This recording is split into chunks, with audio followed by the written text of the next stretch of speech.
Bismillahirrahmanirrahim. Assalamualaikum warahmatullahi wabarakatuh. Sahabat NU Online, kita masih di dalam pertanyaan seputar uluhiyah.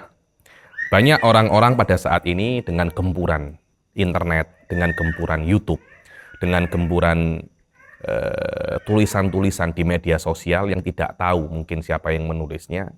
Akhirnya banyak pertanyaan-pertanyaan tentang yang menurut saya badihiyat, al-ma'luminatin bidorurah. Akhirnya nilai-nilai itu menjadi kurang. Sampai ada pertanyaan masuk ke dalam menu online yang mengatakan, kapan Allah itu ada? Sejak kapan Allah itu ada? Tuhan atau Allah, nama daripada Tuhan yang kita yakini, satu-satunya Tuhan sebenarnya, didefinisikan oleh Al-Imam Sanusi adalah al-ghaniyyu binafsihi wa ghairuhu la yastagni anhu, yang tidak perlu kepada selainnya dan selainnya perlu kepada Allah Subhanahu wa taala. Allah mempunyai sifat yang sering kita temui, kita baca dalam kitab Aqidatul Awam atau kitab akidah basic dalam umat Islam dengan nama Al-Qadim. Al-Qadim itu maknanya tidak ada awal, tidak ada awal. Apa tidak ada awal itu? Maknanya Allah itu ada tanpa ada awal, berbeda dengan kita. Saya, Habib Ali Bakir, ada sejak tahun 88, 1 Juni 88 saya lahir. Sebelum itu saya tidak ada. Apakah Allah semacam itu? Dengan makna dulu ada waktu Allah itu tidak ada, kemudian Allah itu ada. Makna ini dinafikan oleh sifat, namanya sifat Al-Qadim. Maknanya Allah itu tidak ada awalnya. Selama Allah tidak ada awalnya, pertanyaan kapan adanya Allah bukan tidak ada jawabannya, tapi itu adalah pertanyaan yang salah. Nah, kalau seumpamanya Allah itu tidak ada, kalau seumpamanya Allah itu ada awalnya, sebelum itu siapa yang menciptakan? Allah. Tidak ada. Kalau Allah yang menciptakan, Tuhan ada yang menciptakan, dia itu bukan namanya Tuhan, karena dari awal yang namanya Tuhan tidak perlu kepada selainnya.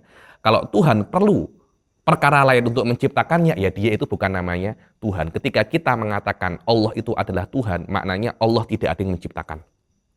Allah tidak mempunyai awal, karena yang namanya menciptakan ada dari ketidakadaan, itu namanya mencipta. Ketika Allah tidak diciptakan, maknanya Allah tidak ada dari ketidakadaan. Allah ada, terus tanpa ada ketiadaan. Itulah yang namanya apa? Al-Qadim. Maka pertanyaan Allah itu kapan adanya? Pertanyaan yang salah. Allah di mana tempatnya? Pertanyaan yang salah. Karena Allah tidak mempunyai tempat. Apakah Allah ada di dalam alam atau di luar alam? Pertanyaan yang salah. Karena Allah tidak mempunyai tempat. Berapa besarnya Allah? Pertanyaan yang salah. Karena Allah tidak mempunyai size. Tidak mempunyai size. Duh, bagaimana kok tidak mempunyai size? Karena inilah susahnya Anda itu memahami tentang Allah. Karena Allah bukan seperti makhluk-makhluk yang Anda temui. Laisa kamitslihi syai'un. Setiap apa yang Anda temui punya arah, punya tempat, punya waktu, punya awal. Dan Allah tidak seperti itu. Terus apa itu Allah? Untuk mengesahkan keimanan, Anda jangan terlalu ingin mengetahui hakikat daripada zat Allah.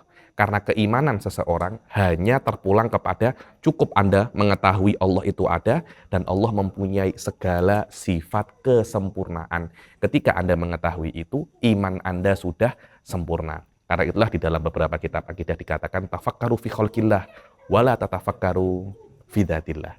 Berfikirlah di dalam ciptaan Allah, jangan berpikir di dalam zat Allah. Kenapa? Karena Allah itu la tudrikuhul absar wa huwa yudrikul absar. Tidak ada yang bisa untuk mengetahui hakikat daripada Allah. Dan Allah tidak memaksa kita untuk mengetahui hakikatnya. Allah hanya memaksa kita, menyuruh kita untuk mengetahui beberapa hukum yang berkaitan tentang Allah agar keimanan kita sah. Contohnya Allah itu ada, Allah tanpa awal, dan sifat-sifat kesempurnaan bagi Allah yang lebih kita kenal dengan nama sifat 20. Wallahu a'lam bishawab.